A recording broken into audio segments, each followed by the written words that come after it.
আসসালামু আলাইকুম। ফিলিস্তিন আমাদের আবেগের নাম, তাই না? এই ফিলিস্তিন এখন আর ভালো নেই, প্রায় ধ্বংসের দ্বার প্রান্তে দাঁড়িয়ে আছে।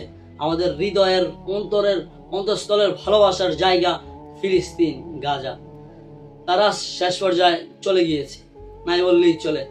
রাফা নামক শহরটা একেবারে ধ্বংস। গাজায় কোন রকম টিকে আছে মানুষ সাময়িক সময়ের জন্য, তাই না?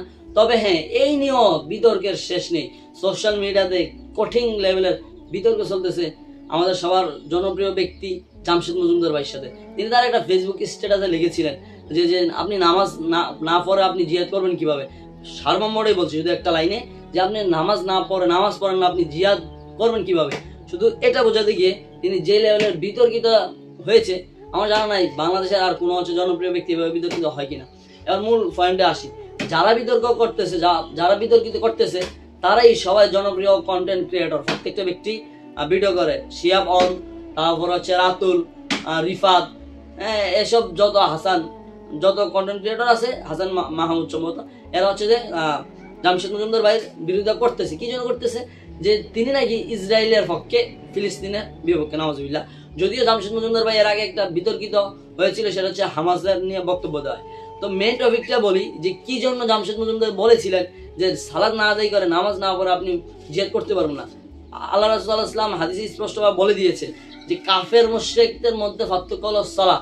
যে সালাত আদায় করে সে মুসলমান, আর যে সালাত আদায় করে না সে কাফের। এটা স্পষ্ট হাদিস, এটা আপনিও জানেন, আমিও জানি।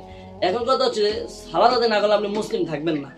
একজন ইসরায়েলি, একজন খ্রিস্টান, ইহুদি নামাজ না পড়লে যেমন মুনাফিক থাকে, মুশরিক থাকে হাদিসের ভাষ্য অনুযায়ী, ঠিক তেম আপনি মুসলিম ঘরের সন্তান হলো যদি আপনি সালাত আদায় না করেন, আপনি ওদের কাতারেই থাকবেন। কারণ হাদিসে এইভাবেই এসেছে যে সালাত হচ্ছে যে একটা পার্থক্যকারী মুসলিম আর মুনাফিকদের মধ্যে।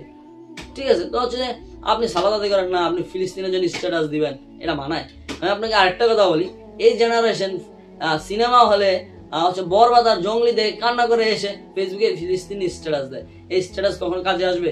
আপনি সালাত আদায় করে সালাতের মাধ্যমে আল্লাহর কাছে সাহায্য প্রার্থনা করবেন। আল্লাহ এটাই চেয়েছেন যে তোমরা সালাত আদায় করো আর সালাতের মাধ্যমেই সাহায্য চাও। আমরা সিনেমা হল থেকে কান্না করতে করতে এসে ফিলিস্তিনের জন্য স্ট্যাটাস দিই, তাই না? কতই সহজ।